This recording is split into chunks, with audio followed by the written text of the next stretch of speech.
Tata group की दिग्गज power company Tata power 1910 में Tata hydro electric power supply company के नाम से इसकी शुरुआत हुई थी। देश की सबसे बड़ी इंटीग्रेटेड पावर कंपनियों में से है एक। 14,000 मेगावाट से ज़्यादा की कैपेसिटी है। मुंद्रा गुजरात में आपने पहला अल्ट्रा मेगा पावर प्रोजेक्ट भी लगाया और देश की सबसे बड़ी क्लीन एनर्जी जनरेशन करने वाली कंपनी है टाटा पावर। आइए कंपनी के एमडी और सीईओ डॉक्टर प्रवीर सिन्हा साहब हमारे साथ कार्यक्रम में शामिल हो रहे हैं, जो इलेक्ट्रिकल इंजीनियर तो हैं ही, बिजनेस लॉ में आपने मास्टर्स किया है, आईआईटी दिल्ली से भी आपने पीएचडी की डिग्री हासिल की, इसीलिए सर के नाम के आगे डॉक्टर भी लगा हुआ है। 40 साल से ज़्यादा लंबा गहरा अनुभव सर का है इस पूरे फील्ड का। पहले मैं नतीजे आपके सामने जल्दी से रख दूं जो कल बाजार बंद होने के बाद आए हैं। आय में 4% की बढ़त रही है, 12,450 करोड़ के आसपास का आंकड़ा रहा है, जो हमारी उम्मीद से बेहतर रहा है। कामकाजी मुनाफा ईबिटा 1928 करोड़, ये भी उम्मीद से बेहतर रहा है। मार्जिन 15.5%, उम्मीद से बेहतर रहे।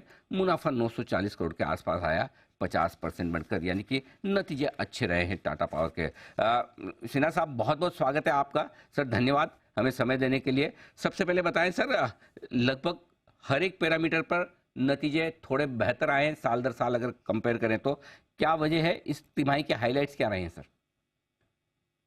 नमस्कार अनिल जी, बहुत बहुत शुक्रिया जो आपने अपने प्रोग्राम में इनवाइट किया मेरे को। Thank you sir. और जैसा कि मैं हर क्वार्टर के बाद आपसे बात करता हूं, ये तिमाही भी ऑल्सो बहुत अच्छा रहा, बहुत बेहतर रहा।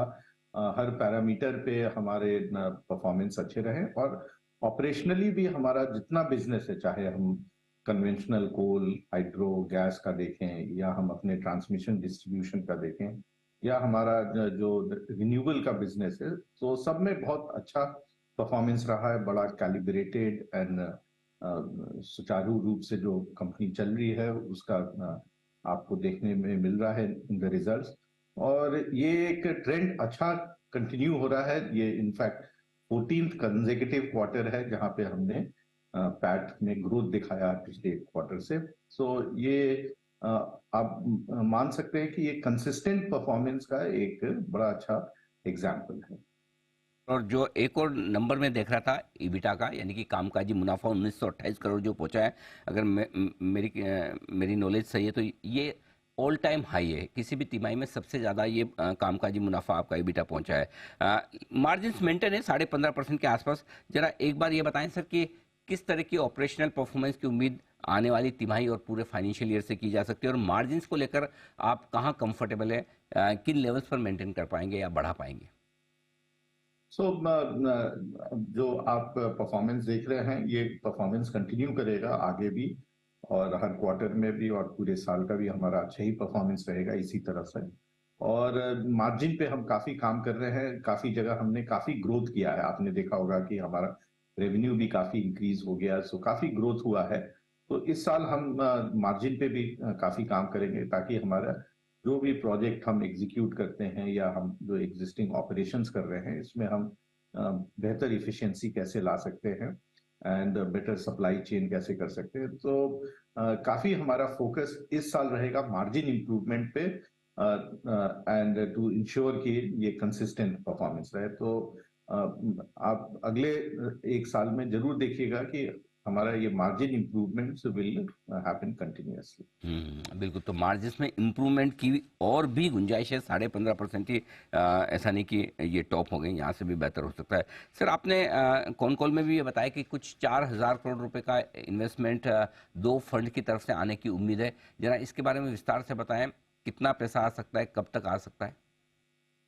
तो वो हमने जो रिन्यूएबल प्लेटफॉर्म क्रिएट किया था उसमें 4,000 करोड़ आना था। तो दोनों दो इंस्टॉलमेंट में आना था। एक तो पिछले साल अगस्त में आ गया था, दूसरा इस साल फरवरी में आ गया। तो पूरा ये 4,000 करोड़ आ गया है और ये हम इस्तेमाल कर रहे हैं हमारे रिन्यूएबल ग्रोथ के लिए। ये रिन्यूएबल प्लेटफॉर्म के लिए ये पैसा आया है। और इस साल आप देखिएगा तो हमारा कैपेक्स प्लान भी काफी बड़ा है। पिछले साल हमने करीब 6,500 करोड़ का कैपेक्स किया था और इस साल हम उसको डबल कर रहे हैं, करीब 12,500 करोड़ का कैपेक्स का है प्लान। और रिन्यूएबल में काफी हम कैपेक्स कर रहे हैं। हम एक नया मैन्युफैक्चरिंग फैसिलिटी लगा रहे हैं जिसमें करीब 3,000 करोड़ लग रहा है। इसके साथ साथ हम यूटिलिटी स्केल और ग्रुप कैप्टिव प्रोजेक्ट्स लगाएंगे, तो उसमें करीब 4,500 करोड़। सो आप देखिएगा कि हमारा जो नया कैपेक्स लग रहा है ये हमको किस तरह से आगे प्रॉफिटेबिलिटी में इम्प्रूवमेंट लाएगा और हम अपने जो एग्जिस्टिंग ऑपरेशन है उसमें और कैसे इम्प्रूवमेंट लाएं कि हमारे पास अच्छा कैश फ्लो रहे, ताकि हम फ्यूचर जो भी हमारे को जरूरत है कैश फ्लो कैपेक्स के लिए वो बिजनेस से ही आ जाए। ठीक बात है। तो सर इस लिहाज से फिर चूंकि आप बड़ा कैपेक्स करने की सोच रहे हैं, तो क्या कुछ कर्ज कम करने का इरादा रखते हैं अगले फाइनेंशियल ईयर में, या फिर इन कैपेक्स के चलते मेंटेन रहेगा?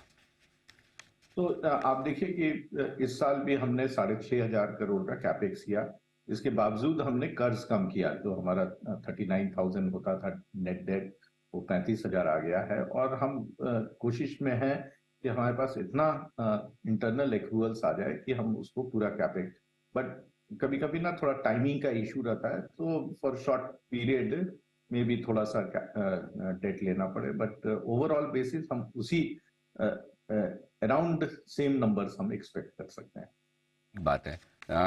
बहुत ही अच्छी परफॉर्मेंस रही सर। बहुत बहुत धन्यवाद आपका समय देने के लिए। आपने हमारे दर्शकों से बातचीत की और पूरे वित्त वर्ष के लिए आगे गाइडेंस भी दिया, और वो गाइडेंस बेहद मजबूत नजर आता दिख रहा है। प्रवीर सिन्हा साहब का कहना है कि ये जो शानदार परफॉर्मेंस इस तिमाही में रही है, इस पूरे साल में रही है, यही वित्त वर्ष 2024 में भी आगे जारी रहेगी। ये उनकी तरफ से आउटलुक आता हुआ। Thank you so much sir. Thank you, नमस्कार, धन्यवाद।